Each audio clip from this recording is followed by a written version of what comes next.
Muy buenas a todos y bienvenidos a mi canal. Bienvenidos al análisis del capítulo 8 de la primera temporada de Los Anillos de Poder o The Rings of Power. Una primera temporada que ha tenido sus luces y sus sombras, no ha sido ni mucho menos una temporada perfecta, y siento que haciendo balance al final de la misma hay cosas que me han gustado, momentos que verdaderamente sí que han conseguido llegarme, pero también la he notado bastante inconsistente, sobre todo a nivel de guión y a nivel de cómo construye tramas que deberían tener quizá más peso. Así como por ejemplo la trama de Khazad Dûm sí que siento que ha tenido el peso necesario dentro de la historia, que además se ha quedado colgando en esta temporada, no hemos tenido esa resolución con respecto al Balrog, y por otro lado la trama de la Forja de los Tres Anillos sí que se sembró, digamos, al inicio de la temporada, pero después no ha avanzado demasiado como tal, y simplemente con ese pequeño fragmento de Mithril, en mi opinión de una forma apresurada, como que nos han cerrado y nos han metido esta trama en el último capítulo, y se ha sentido un poco rápida. Es cierto que lo que es la secuencia de la forja y todo eso ha estado muy bien, como siempre el capítulo siempre tiene escenas y momentos rescatables que verdaderamente están muy guays, pero la sensación final, o al menos la sensación que me queda a mí, no solo de este capítulo sino de la temporada, es que la serie tiene bastantes cosas que mejorar, sobre todo a nivel de solidez y de consistencia de la historia que nos está contando, para que la segunda temporada dé un salto de calidad en este ámbito.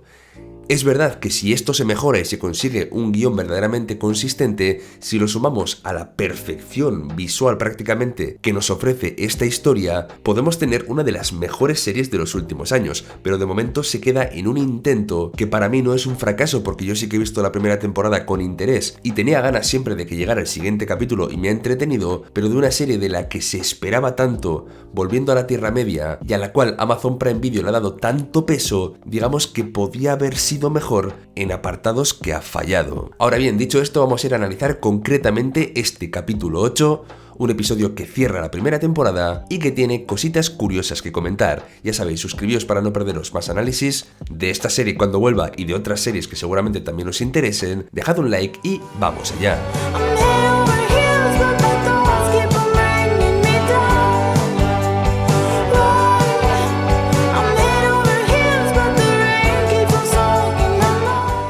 Bueno, la revelación inicial del capítulo, esta revelación en la cual las brujas le cuentan al extraño que él es Sauron, olía un poquito mal ya desde el principio. Yo descartaba que este personaje fuese a ser Sauron porque teníamos una trama muy clave con respecto a él sobre lo que es el bien, lo que es el mal, y creo que Sauron no estaría metido en una trama de ese tipo, además queriéndonos demostrar que el personaje no era malo constantemente, y el hecho de que el personaje fuese Sauron no me cuadraba por ningún lado. Pero bueno, se siembra ahí un poquito la duda al inicio del capítulo para después ir ya con Celebrimbor y esa ambición que el personaje tiene desde que le conocemos en esta serie. Un personaje que de alguna forma siempre ha tenido esa necesidad de dejar huella, de crear algo importante, algo grande que cambie el curso de la Tierra Media, y vemos cómo esa ambición de alguna forma también le ciega al personaje y hace que se fíe quizá de quien no debería y de buscar esa creación óptima hasta las últimas consecuencias. Seguramente cuando se entere de todo lo que significan los anillos y de que Sauron es verdaderamente quien ha estado por ahí manejándolo un poco todo, seguramente su personaje se arrepienta y desee no haber creado algo que puede haber comprometido verdaderamente el futuro de los elfos y más adelante el futuro de otras razas de la propia Tierra Media. Pero aún así, de momento, esa determinación lo que le hace es no querer rendirse a pesar de que se les agota el tiempo, tal y como dice Gil-galad, y de que de momento parece que apenas tienen opciones. Tenemos también al inicio del episodio unos planos muy bonitos de Eregion, o sea, verdaderamente luce espectacular como todos los paisajes, ciudades y demás en esta serie, ha sido muy impresionante. Lo que ha sido un poco menos impresionante o que me ha hecho dudar un poco más es que Halbrand, con esa herida tan grave que tenía, que necesitaba asistencia élfica, ha estado nada más y nada menos que 6 días montando a caballo, con lo que eso significa para una herida, lo cual me ha resultado bastante poco creíble. A ver, entendemos que él es Sauron y entonces sí que puede aguantar o una herida que incluso puede haber sido una trampa para que Galadriel lo condujese hasta Eregion, pero siendo un hombre normal, Galadriel podría pensar que esto es un poquito raro. Porque es que en cuanto llega a Eregion, el personaje de Halbrand de pronto se cura de una forma entre comillas milagrosa y ya está husmeando qué es lo que está haciendo Celebrimbor y comienza a darle datos, consejos que le pueden ayudar a forjar eso que quiere conseguir. Empieza a hablar de las aleaciones, de cómo puede alear ese mithril con otros metales o con otros materiales para hacerlo más poderoso incluso, dejándonos claro que posiblemente este fuera uno de sus planes casi desde el principio. La construcción de cómo Halbrand ha llegado a Eregion verdaderamente no tiene mucha base. Obviamente a través de Galadriel sí que podía conseguirlo, pero ha habido un montón de eventos en el medio que quiero entender que él ha tenido que sortear hasta que finalmente ha encontrado la oportunidad de llegar hasta donde él quería, hasta uno de los lugares más poderosos de la Tierra Media como lo puede ser Eregion en este momento. Bueno, ¿qué más vemos en este último capítulo de la primera temporada? Vemos como por ejemplo el personaje de Tar Palantir está a punto de morir, de hecho le quieren hacer una serie de retratos seguramente para hacer una de esas esculturas tan impresionantes que hemos visto en la propia Númenor, y aquí es Eärien quien tiene un momento curioso con este personaje. Ella está dibujándolo, pero Tar Palantir despierta y le dice que si Númenor no vuelve a las antiguas costumbres, digamos, yo entiendo que a las costumbres de ser más amistosos con los elfos o no tan egoístas, es posible que la propia isla entera caiga. Cosa que Miriel, como ya hemos visto, ya ve y ya percibe en las visiones que tiene cuando duerme o incluso utilizando el propio Palantir. Con lo cual esta predicción del rey es importante, como también es importante el hecho de que la propia Eärien encuentre la piedra de la visión. La duda es si verdaderamente la habrá utilizado, si no la habrá utilizado o qué puede suponer esto para el personaje. De momento a mí me tiene bastante intrigado. Algo que hace sospechar mucho a Galadriel de quién es verdaderamente Halbrand, que por cierto ella ya estaba mandando a alguien investigar todo este tema del linaje de los reyes de las tierras del sur, cosa que perdona que te diga Galadriel, pero ya podías haber hecho un poquito antes y no haberte fiado del primero que llevaba una bolsita con canicas, porque ha sido prácticamente lo que ha sucedido. Y claro, cuando Celebrimbor dice exactamente las mismas palabras que dice Adar en otro momento de la serie, es decir, que se va a crear el poder a partir de la carne y no sobre ella, o bueno, unas cosas ahí un poquito raras, que son justamente las que Adar decía que Sauron quería, ahí es cuando ella ataca a Vos y va a ver a Halbrand. Lo que me ha sorprendido es que el personaje de Halbrand sí que quiere verdaderamente tener algún vínculo con Galadriel y arrastrarlo de alguna manera hacia la oscuridad que él quiere construir, porque él mismo percibe una oscuridad en Galadriel y quiere aprovecharla para que juntos puedan gobernar sobre la Tierra Media y ser dos seres muy poderosos que sometan al resto de las razas. Esto tiene sentido dentro de lo que es el planteamiento de la propia serie, porque se nos ha construido a Galadriel como un personaje muy pero que muy perturbado, y es entendible que Sauron quiere aprovechar esto a su favor. Después tenemos el momento del enfrentamiento del extraño, que bueno, ya podemos decir que es un mago contra estas hechiceras o guerreras que son las sacerdotisas de Sauron, y el enfrentamiento en sí me ha gustado bastante. El efecto de cómo él ya con la vara es capaz de derrotarlas ha sido un efecto de CGI bastante curioso y original. A mí me ha gustado, he leído por ahí que hay gente a la que no le ha molado nada, pero yo personalmente sí que lo he disfrutado y me ha parecido eso diferente a lo que estoy acostumbrado a ver, y estaba claro como tal que este personaje iba a ser bueno. Ahora bien, toda la parte que ha involucrado a los pelosos en este combate ha sido un poco extraña. Me ha costado creer que la hechicera no haya podido terminar con los pelosos más rápidamente cuando estaban, por ejemplo, tirando piedras. O sea, ha sido un poquito raro eso, pero si bien esa parte no me ha gustado, después la parte del extraño y cómo se ha enfrentado a ellas, como he dicho antes, sí que me ha parecido muy guay. Los hechizos de fuego de la hechicera, o por ejemplo cómo se transforma en otra gente en este capítulo, visualmente ha sido una absoluta pasada. De hecho, el momento en el que deja de ser el extraño y se caen como unas hojas y aparece ella, me ha parecido una maravilla. La revelación de que sea un Istar o un mago era algo que yo sí que esperaba. No me ha gustado mucho que mientras está matando a las hechiceras diga soy bueno, soy del bando bueno. Me ha parecido un poco absurdo eso, no hacía falta, ya se sobreentendía con el contexto de la serie. Pero esta revelación pues aún nos deja en el aire si el personaje este es Gandalf o es otro de los magos que llegó a la Tierra Media, concretamente en la Segunda Edad. Aunque bueno, la pista de que verdaderamente es Gandalf está bastante clara cuando él dice que tiene que seguir a la nariz o que tiene que seguir el aire que huele mejor o menos viciado para saber cuál es el camino que debe tomar, cosa que Gandalf dijo en más de una ocasión, con lo cual ya os digo que las pistas están ahí. Yo ya dije que a nivel de impacto sería más impactante para el espectador que ya conoce a Gandalf decirle que es este personaje, aunque no cuadre como tal con el canon. pero bueno, ya sabemos que el hecho de que no cuadre con el canon para esta serie no es en principio un problema. Pero bueno, esto aún queda en el aire y ahora tenemos que irnos hasta Númenor para ver a Elendil y a Miriel teniendo una conversación que me ha gustado, una conversación bonita sobre los dos personajes, de cómo ambos han perdido algo en este enfrentamiento contra la oscuridad en Mordor. Por un lado, Elendil ha perdido a su hijo, cosa que aún no se ha resuelto. Hemos visto cómo su caballo se marchaba, el caballo de Isildur quiero decir, y yo esperaba que retornase con él, pero de momento no tenemos ninguna noticia. Me llama la atención que haya tantas cosas que se hayan quedado en el aire al final de esta temporada. Entiendo que es porque la serie está planificada para tener bastantes, de hecho 5. Pero aún así, no sé, la temporada tendría que estar como más cerrada en algunos aspectos, como por ejemplo el de Khazad-dûm, que queda totalmente abierto con el Balrog ahí, el paradero de Isildur, que está claro que de alguna forma tiene que volver porque es un personaje importante para el futuro, y cositas que siento que se han quedado colgando y podrían haber cerrado para un final de temporada más satisfactorio, porque pensadlo, nos quedan 2 años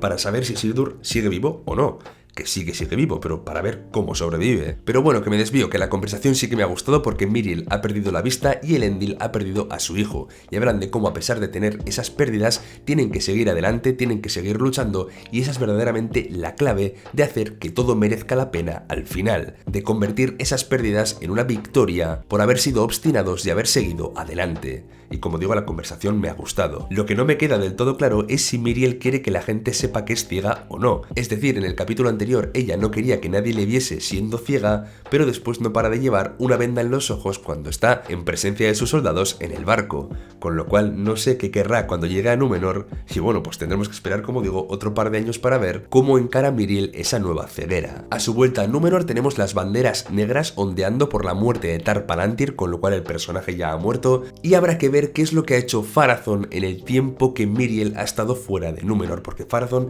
tenía sus propias ideas, tenía sus propias ambiciones, y seguramente va a ser un grano en el culo para Miriel cuando llegue y cuando trate de asentarse otra vez en el trono de Númenor. Seguro que ha hecho cositas Pharazôn para desestabilizar la situación o para ponerla a su favor, de manera que Miriel quede en fuera de juego. Además, pensad que está ciega y esto es un argumento bastante potente de Pharazôn si quiere desacreditarla. Y bueno, luego tenemos uno de los mejores momentos del capítulo como tal, que es el instante en el que Galadriel le dice a Halbrand que, bueno, que no hay un rey de las tierras del sur, que el linaje se rompió hace muchos años. Ya os digo que esto tenían que haberlo investigado bastante antes y no después de todo lo que ha sucedido. Pero esa escena en sí me ha gustado bastante, cómo ella ha tratado de atacarle con el puñal y cómo él lo ha parado, demostrando que tiene mucho más poder del que verdaderamente ha fingido tener. Y aquí entramos en una serie de visiones que Sauron proyecta hacia Galadriel para convencerla de que se le una en este bando oscuro que os he comentado antes.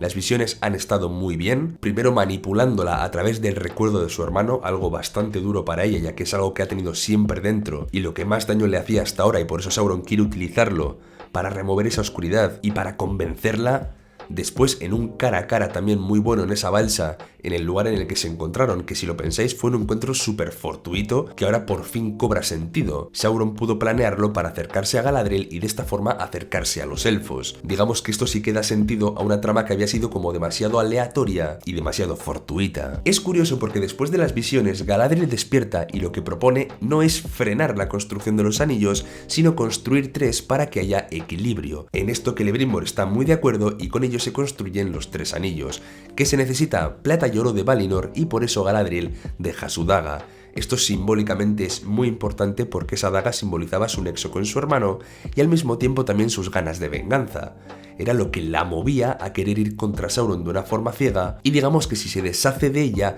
de alguna forma se está quitando un poco el peso que tenía encima o esa responsabilidad de tener que vengar a su hermano. Así que veremos si verdaderamente esto significa un cambio para el personaje de Galadriel, que siguiendo el simbolismo sí que debería, y tendríamos que tener a una Galadriel más calmada en la temporada siguiente, más serena, y ver cómo esa oscuridad interior ha disminuido, ya que además ha superado una prueba que le ha puesto el Señor Oscuro. No se ha dejado llevar tampoco en este instante por la oscuridad que tenía dentro, con lo cual ya os digo que yo sí que espero un cambio para el futuro para su personaje. Lo que sucede después y lo que llama la atención es que Elrond encuentra ese pergamino en el cual descubrimos que no hay ese linaje de los reyes de las tierras del sur, con lo cual él se da cuenta de que Halbrand posiblemente sea Sauron, pero alucina de que se hayan forjado los anillos que que eran parte de su plan. Galadriel tendrá que explicar por qué ha querido seguir adelante. Está claro que Galadriel y Celebrimbor lo han tenido que hacer para salvar el futuro de los elfos, pero aún así Elrond está bastante mosqueado porque todo lo que tiene que ver con Sauron es para desconfiar, ¿no? de lo que puede ser y de qué puede significar en realidad.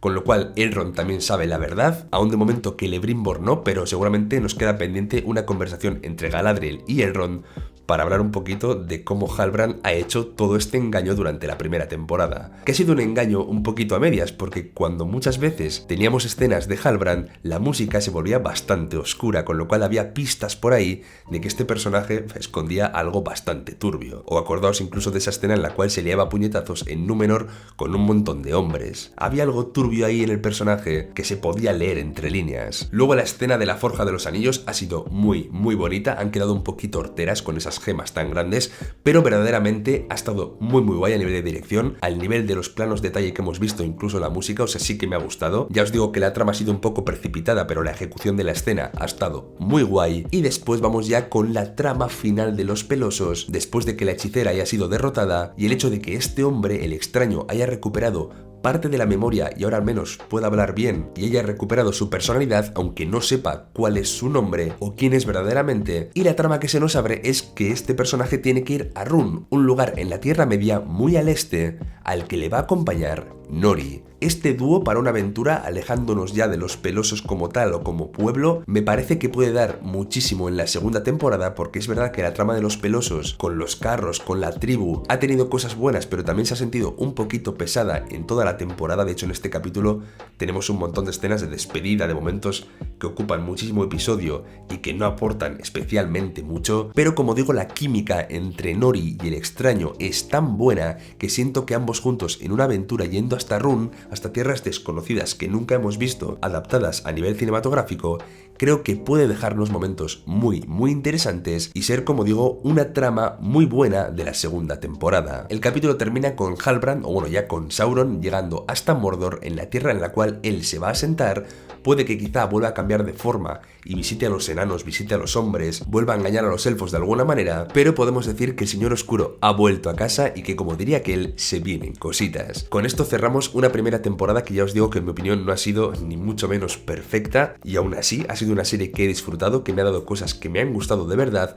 pero sí que le voy a pedir cierta solidez o algo más de consistencia en la segunda temporada. Creo que puede hacerlo, creo que debe hacerlo además. Manteniendo el apartado visual se podría convertir en una serie espectacular y sigo pensando que tiene el potencial de ser una de las grandes series de los próximos años, pero no debe caer en errores de ritmo y en no trabajar bien sus tramas de una forma sólida. Así que nada, ya sabéis, suscribíos para no perderos más análisis de esta serie y de otras, que siempre hay un montón de series que van saliendo y que seguro que os interesan y analizaré aquí en mi canal. Dejad un like para apoyar el vídeo. Muchísimas gracias por haber seguido estas reviews de The Rings of Power o de los Anillos de Poder, que yo no he querido centrarme ni mucho menos en lo malo de la serie y he querido disfrutarla porque sentía que había cosas que merecía la pena disfrutar y analizar. Si hay gente a la que no le ha gustado nada y por no parecerse al canon no ha disfrutado de nada de la historia y le ha parecido lentísima y tal y todo eso, pues bueno, también lo respeto, pero no ha sido mi caso. A pesar de sus fallos, he podido ver lo bueno y espero que vosotros también. Así que nada, hasta pronto.